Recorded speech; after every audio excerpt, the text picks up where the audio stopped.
Okay, so hold on a second.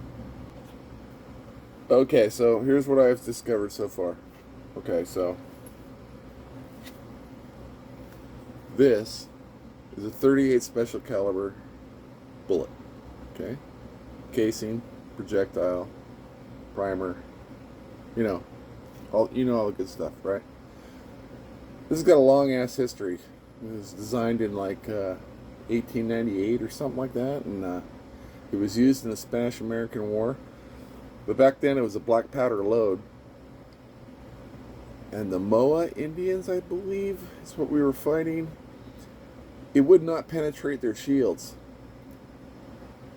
So they had wooden shields, like shields and swords and stuff.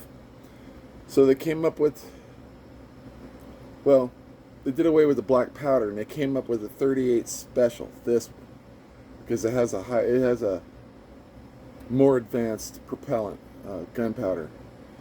They also created the Lord's caliber, which I prefer, is the 45 ACP, because it's bigger. It's a 230 grain ball round, and it's just devastating. It's my bullet of choice. I'm a 1911 fanboy. I love them. So anyway, okay. So 38 special. So most law enforcement in this country, around the world, carried the Smith and Wesson Model 10, which fired a 38 special cartridge because it is a man stopper. But during the 20s when they had all the gangster rights and stuff, this would not penetrate a car door. It would. Okay? Lead nose, lead round, just wouldn't penetrate a car door. So along about 1935, Smith & Wesson worked together with a bunch of other designers and Elmer Keith. And they designed the 158 grain 357 Magnum. Now the only difference between the two, they're exactly the same, is that the casing is a little bit longer in the 357. They could put more propellant into it, and it would most undoubtedly penetrate a car door. Now in the 20s, they were built like brick shit houses, so they were pretty thick. So this thing would go right through it. The 357 Magnum was carried by law enforcement until, the 80s. It's a good round. This is my second favorite. It's pretty gnarly. All right, so the 9x19 9mm cartridge. Okay. Now it's also been around for a long time.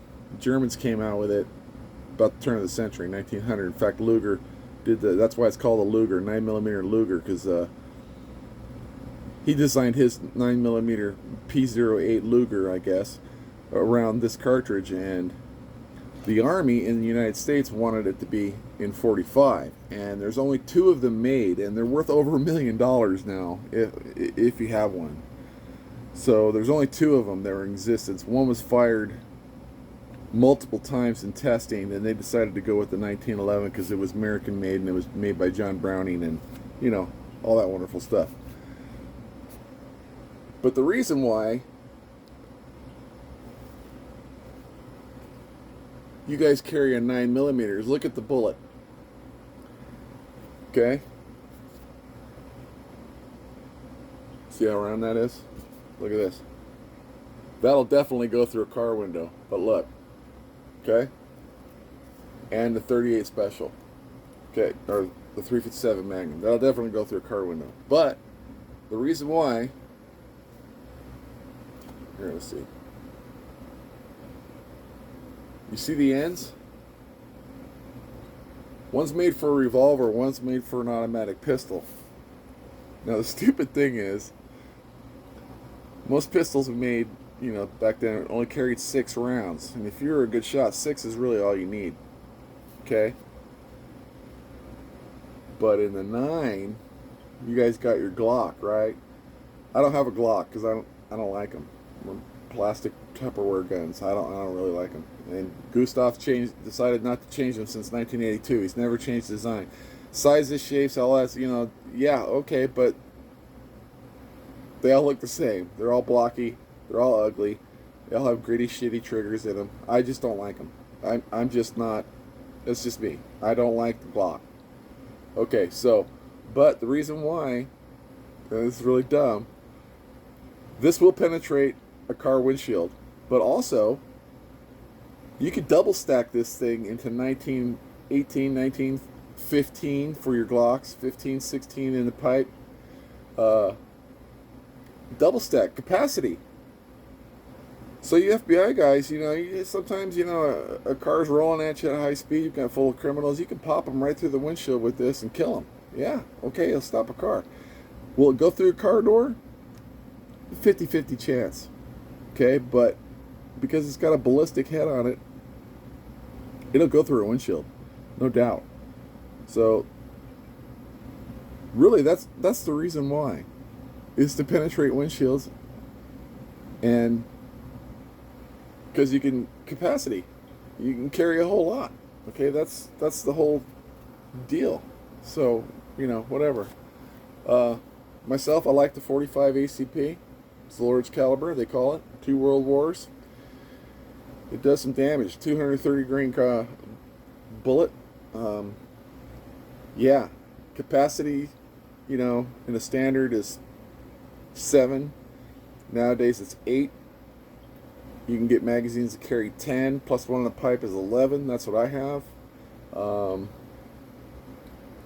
Yeah, it's some pretty wicked stuff. So, but yeah, that's the reason why you can carry this little tiny thing. Now, the projectiles, believe it or not, 9mm, 38, and 357, they're all the same. So you could fire a 9mm through a 38 special revolver. In fact, I have one. You just have to, because it's an automatic, you have to use what's called a moon clip.